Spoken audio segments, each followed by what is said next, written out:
For years I treated compost like a cake batter. Everything went in, everything got mixed and, well, I assumed more turning meant faster results.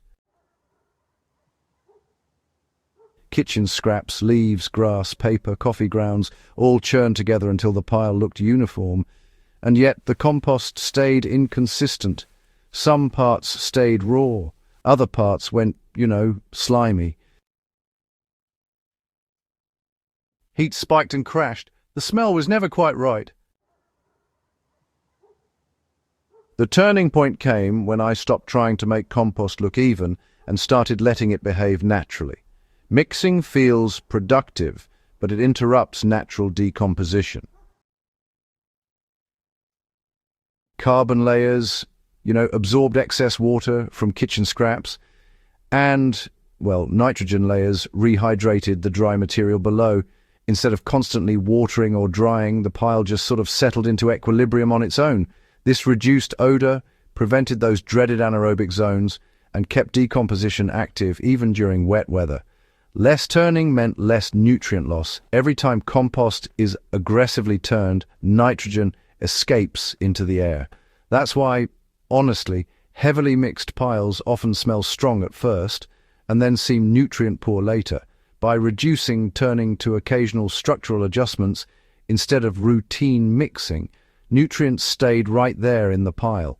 The compost finished richer and more biologically active, and when applied to beds, plants responded faster and more evenly than they ever did with my old compost.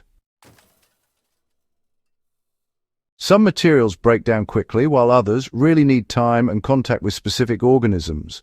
When mixed together, fast decomposers can dominate and suppress those slower processes. Layering allowed each material to decompose at its natural speed. Grass clippings heated the pile, leaves moderated moisture, wood chips fed fungi, food scraps fueled bacteria. Nothing had to compete for dominance. The pile became cooperative instead of chaotic. One of the most frustrating problems with mixed compost is inconsistency. You harvest finished compost only to find raw pockets mixed in.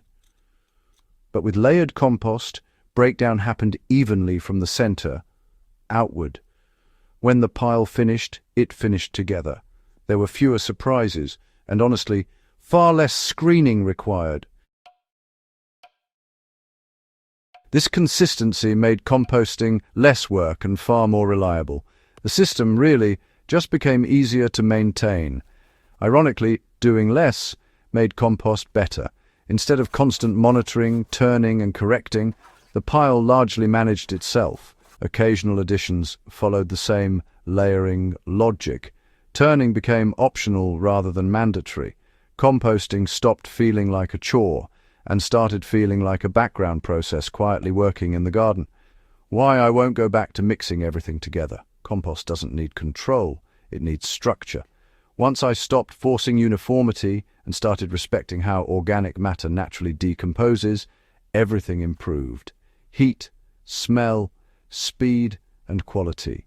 If your compost smells off, stalls, or finishes unevenly, the problem may not be what you're adding. It may be how much you're disturbing it. Let materials stay where they land. Let layers form. Let biology organize itself. That's when compost stops fighting you and starts working for you.